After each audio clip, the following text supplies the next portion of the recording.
Welcome dear students. इस video में हम एक बहुत ही प्यारी और मुतासिरकिन कहानी सुनेंगे जिसका नाम है भोली। इसे लिखा है पुराने ज़माने की एक मशहूर डायरेक्टर जिनका नाम था के अब्बास। मुझे यकीन है आपको ये कहानी बहुत पसंद आएगी। अगर आपने हमारे चैनल को सब्सक्राइब नहीं किया है तो अभी इसे सब्सक्राइब करिए। Now let us get started.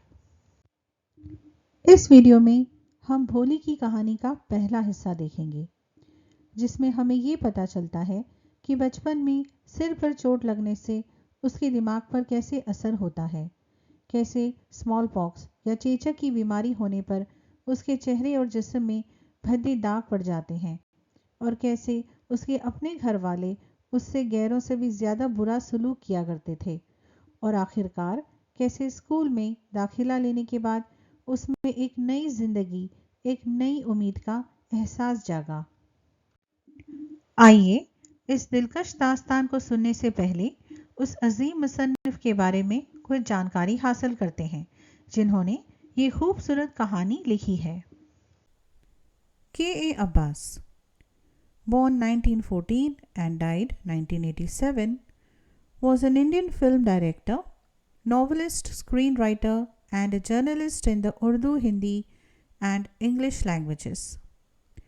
के अब्बास, जिनका पूरा नाम था ख्वाजा अहमद अब्बास, ये हिंदुस्तानी फिल्मों के डायरेक्टर थे, नॉवलिस्ट थे यानी नॉवल निगार थे, नॉवेल्स लिखा करते थे, स्क्रीन राइटर थे यानी जो फिल्मों की कहानियाँ होती हैं उसे पर्दे पर उतारने के लिए अलग तरीके से लिखना पड़ता है, उसे स्क्रीन राइटिंग कहते हैं, एंड अ जर्नलिस्ट यानी वो सहाफ़ी थे, पत्रकार थे और 3 ज़बानों में लिखा करते थे, उर्दू, हिंदी और इंग्लिश में।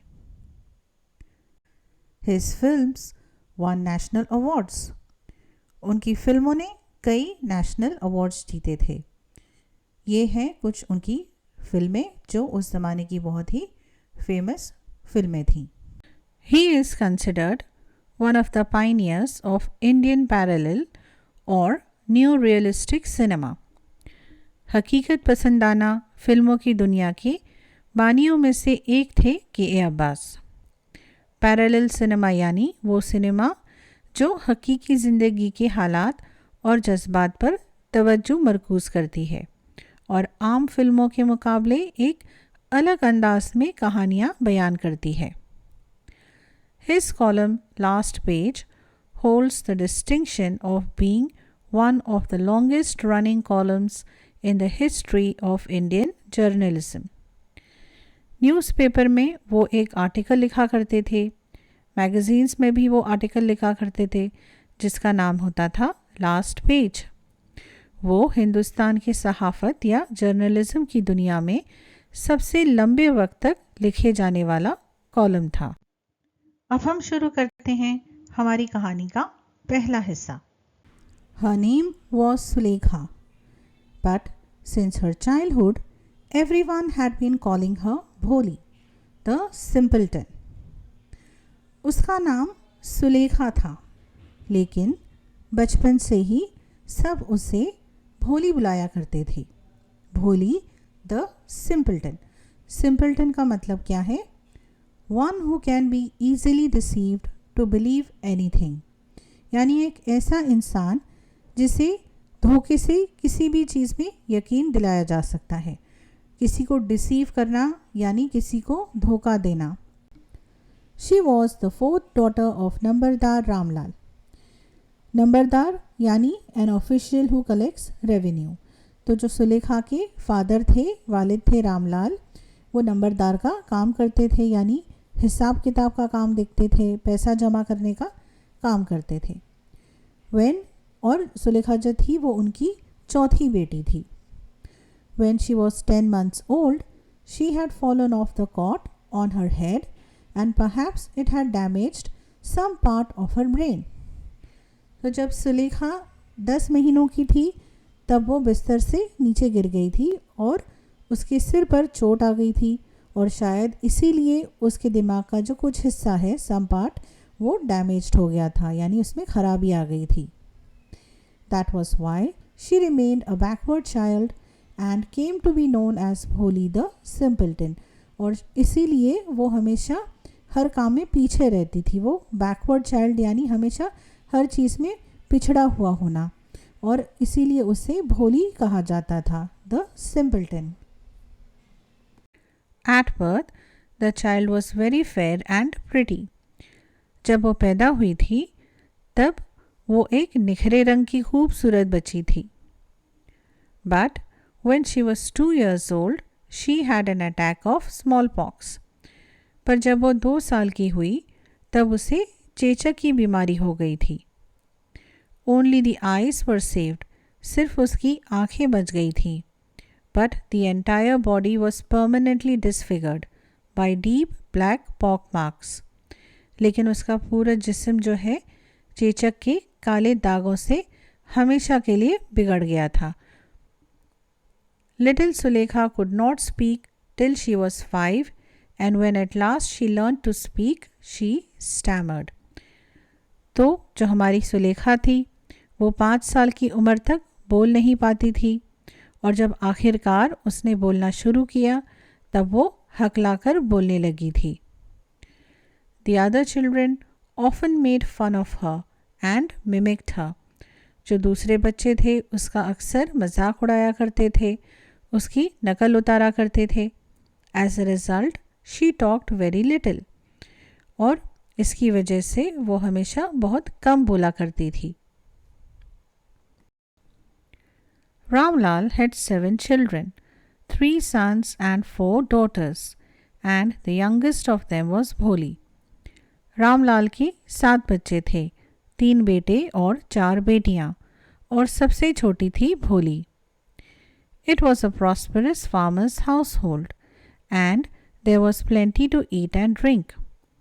उनका जो घर था वो खाते पीते किसानों का घर था. खाने पीने की कोई कमी नहीं थी. All the children except Bholi were healthy and strong. सारे बच्चे सेहतमंद थे सिवाय भोली के. The sons had been sent to the city to study in schools and later in colleges. जो बेटे थे उन्हें शहर भेजा जाता था स्कूल में पढ़ाई करने के लिए, और उसके बाद कॉलेज की पढ़ाई करने के लिए उन्हें भेजा जाता था. Of the daughters, Radha, the eldest, had already been married. और उनकी जो बेटियां थी उनमें से जो सबसे बड़ी बेटी थी राधा, उसकी शादी हो चुकी थी. The second daughter, Mangala's marriage, had also been settled. और जो दूसरी बेटी थी मंगला, उसकी भी जो है मंगनी हो चुकी थी, शादी तय हो चुकी थी. Ramlal would think of third चंपा, और रामलाल अब तीसरी बेटी चंपा के बारे में सोचने लगे थे. They were good looking, healthy girls. ये जो लड़कियां थी वो दिखने में खूबसूरत थी, सेहतमंद थी. And it was not difficult to find bridegrooms for them. और उनके लिए दूल्हा ढूंढना कोई मुश्किल काम नहीं था. But Ramlal was worried about भोली. लेकिन रामलाल भोली को लेकर फिक्रमंद थे. She had neither good looks nor intelligence. उसमें ना खूबसूरती थी ना अक्लमंदी. भोली was 7 years old when Mangala was married. भोली 7 साल की थी जब मंगला की शादी हुई थी. The same year a primary school for girls was opened in their village. उसी साल भोली के गांव में एक प्राइमरी स्कूल खुला था जो खास लड़कियों के लिए था. The tehsildar Sahib came to perform its opening ceremony. तहसीलदार साहब उसकी ओपनिंग सेरेमनी के लिए आए थे, इफ्तिताह या उद्घाटन के लिए आए थे. He said to Ramlal, as a revenue official, you are the representative of the government in the village, and so you must set an example to the villagers. तो तहसीलदार साहब जो हैं वो रामलाल से कहते हैं कि बतौर रेवेन्यू ऑफिसर गांव में आप हुकूमत के नुमाइंदे हैं और आपको गांव वालों के लिए एक मिसाल कायम करनी चाहिए. तो आपको आपकी बेटी को ज़रूर स्कूल भेजना चाहिए. That night, When Ramlal consulted his wife, she cried, "Are you crazy? If girls go to school, who will marry them?" उस रात जब रामलाल ने अपनी बीवी से मशवरा किया तो वह ज़ोर से चिल्लाई, क्या तुम पागल हो? अगर लड़कियां स्कूल जाएंगी तो उनसे शादी कौन करेगा? अब यहाँ पर देखिए, ये क्राइड जो है, क्राइड का मतलब रोना नहीं है यहाँ पर क्राइड का मतलब है ज़ोर से चिल्लाना, कि वो गुस्से में और ज़ोर से चिल्लाई कि तुम पागल हो? तो ये यहाँ पर क्राइड का मतलब है. But Ramlal had not the courage to disobey the tehsildar. लेकिन रामलाल की हिम्मत नहीं थी कि वो तहसीलदार साहब का हुक्म ना माने. At last his wife said, आखिरकार जो उसकी बीवी है उसने कहा, I will tell you what to do. मैं आपसे कहती हूँ कि क्या करना है. सेंड भोली टू स्कूल. भोली को स्कूल भेजिए. As it is there is little chance of her getting married with her ugly face and lack of sense. वैसे भी उसकी शादी होने की जो उम्मीद है वो तो काफ़ी कम है, क्योंकि वो बदसूरत है और बेअकल है. Let the teachers at school worry about her. उसकी स्कूल की टीचरों को उसकी फ़िक्र करने दो. The next day Ramlal caught Bholi by the hand and said, "Come with me, I will take you to school." तो अगले दिन रामलाल ने भोली का हाथ पकड़ा और उससे कहा, चलो मेरे साथ, मैं तुम्हें स्कूल ले जाऊंगा. भोली was frightened. भोली डर गई थी. She did not know what a school was like. उसे कुछ पता नहीं था कि स्कूल क्या होता है, कैसे होता है. She remembered how a few days ago their old cow Lakshmi had been turned out of the house and sold.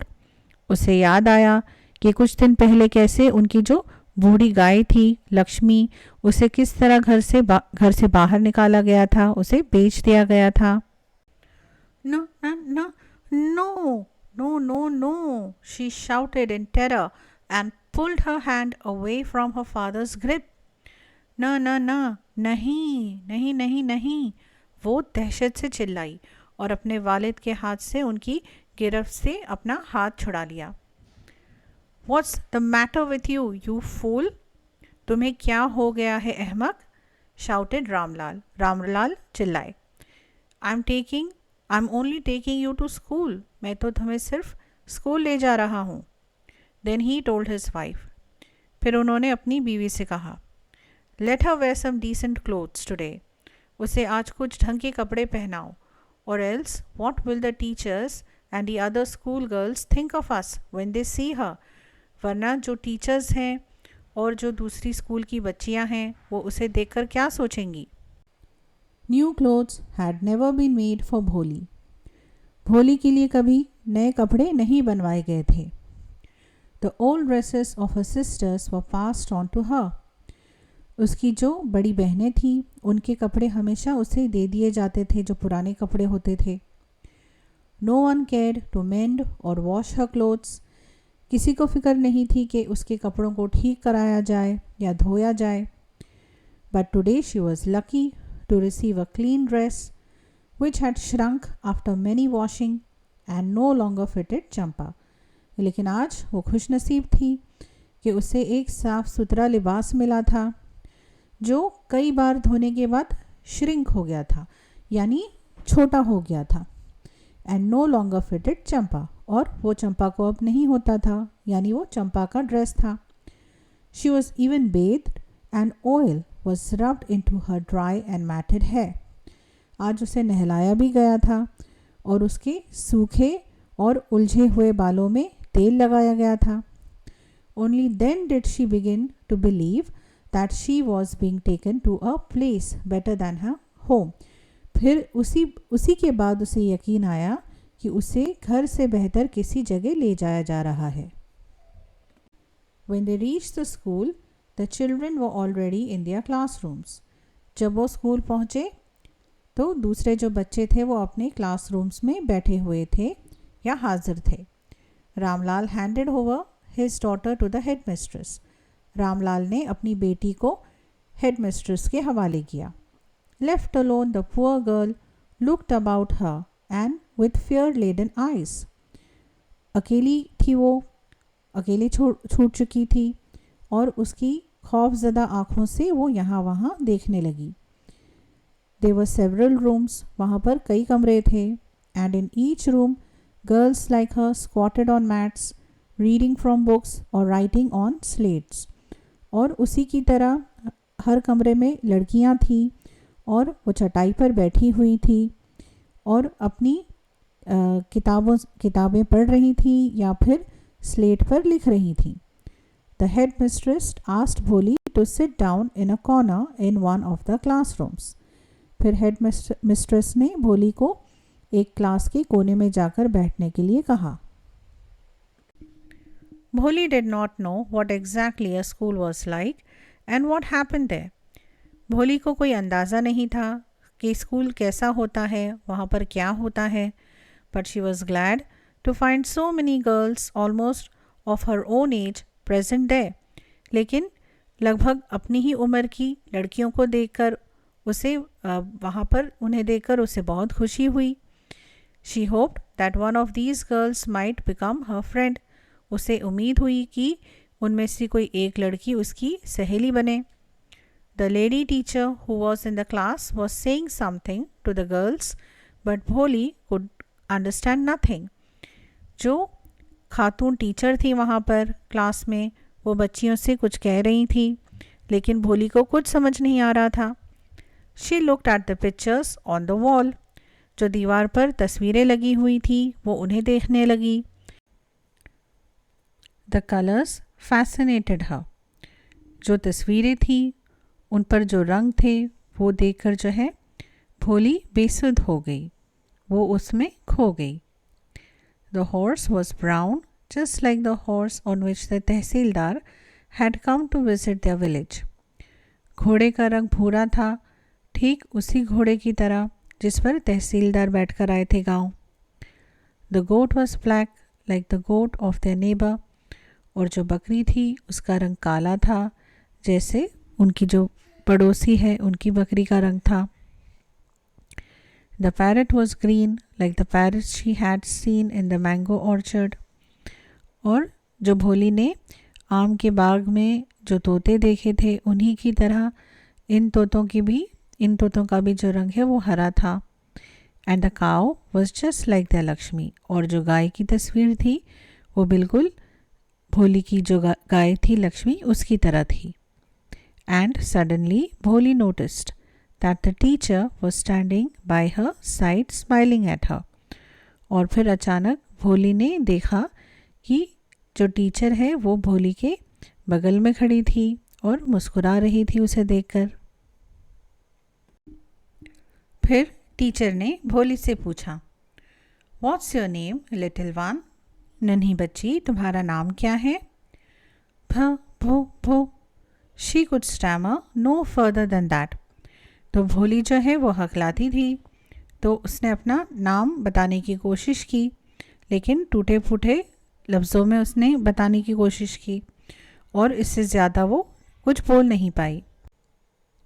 Then she began to cry and tears flowed from her eyes in a helpless flood. फिर वो रोने लगी और उसकी आँखों से आंसू इस तरह बहने लगे जैसे कोई बेबसी का सैलाब बह रहा हो। तो इन अ हेल्पलेस फ्लड यानी अनकंट्रोल्ड फ्लो ऑफ टीयर्स, यानी ऐसे आंसू बह रहे थे कि वो उन पर काबू नहीं कर पाई। She kept her head down as she sat in her corner, not daring to look up at the girls who she knew were still laughing at her. तो उसने अपना सिर नीचे झुकाया हुआ था जब वो अपने कोने में बैठने गई। उसकी हिम्मत नहीं हुई अपनी नज़रों को उठाकर उन लड़कियों की तरफ देखने के लिए जो वो जानती थी कि अब भी उस पर हंस रही थी। When the school bell rang, all the girls scurried out of the classroom. जब स्कूल की घंटी बजी तब सारी लड़कियां क्लास से जल्दी जल्दी भाग गईं।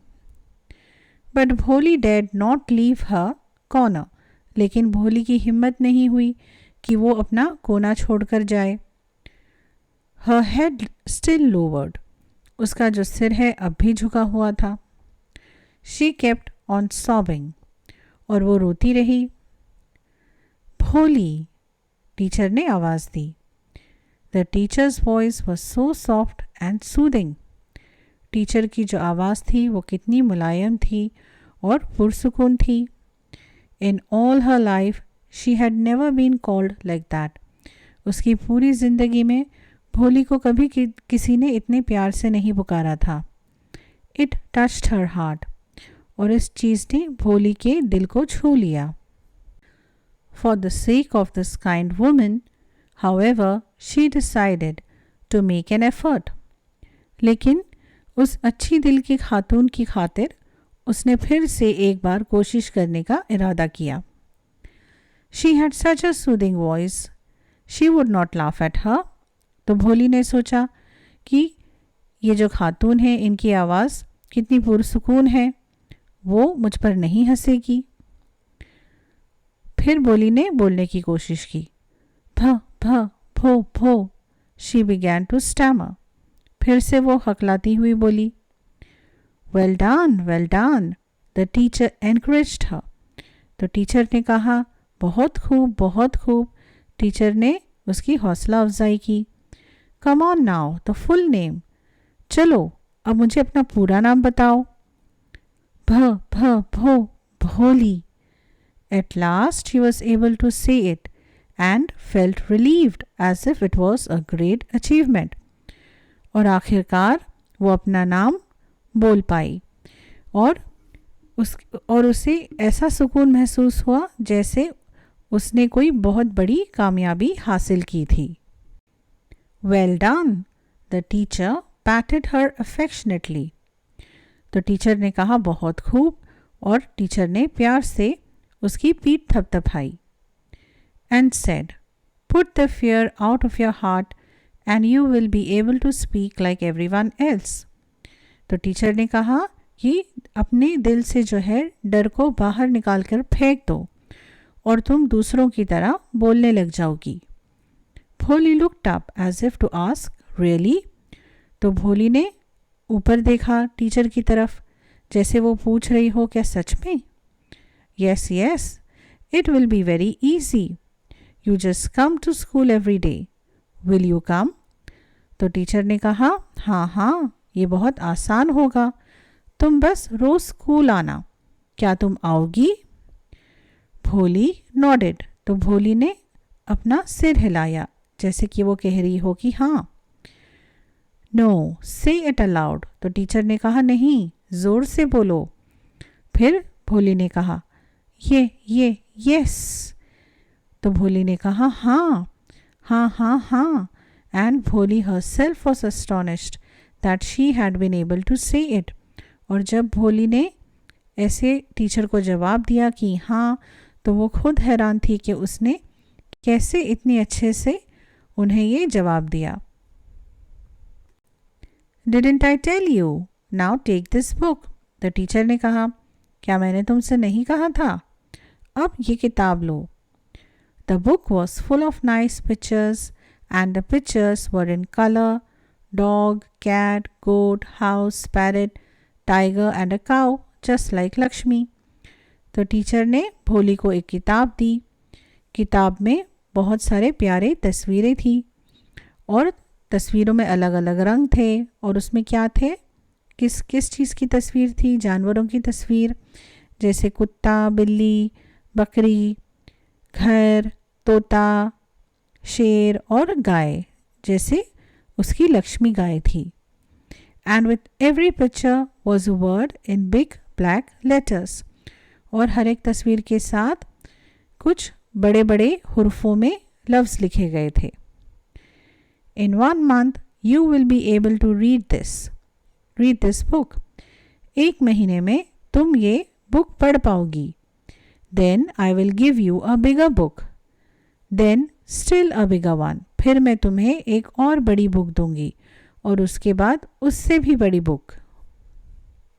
In time you will be more learned than anyone else in the village. फिर एक वक्त आएगा जब तुम गांव में सबसे ज़्यादा पढ़ी लिखी हो जाओगी। Then no one will ever be able to laugh at you. फिर कोई तुम पर हंस नहीं पाएगा. People will listen to you with respect and you will be able to speak without the slightest stammer. Understand? लोग तुम्हें इज्जत से सुनेंगे और तुम बगैर हकलाए बोल पाओगी. समझ गई? Now go home and come back early tomorrow morning. अब तुम घर जाओ और कल सुबह जल्दी आना. Bholi felt as if suddenly all the bells in the village temple were ringing and the trees in front of the schoolhouse had blossomed into big red flowers. भोली को ऐसा महसूस हुआ जैसे गांव के सारे मंदिरों की घंटियां एक साथ बजने लगी थीं और स्कूल के सामने के दरख्तों पर बड़े बड़े लाल फूल खिले थे. Her heart was throbbing with a new hope and a new life. उसका सीना ज़ोर ज़ोर से धड़क रहा था, एक नई उम्मीद और एक नई जिंदगी से. Thank you for watching this video. मुझे उम्मीद है कि आपको इस वीडियो से कुछ मदद मिली होगी. अगर आपको वीडियो पसंद आया है तो प्लीज़ इसे लाइक करिए, अपने फ्रेंड्स के साथ इसे शेयर करिए और हमारे चैनल को सब्सक्राइब कीजिए.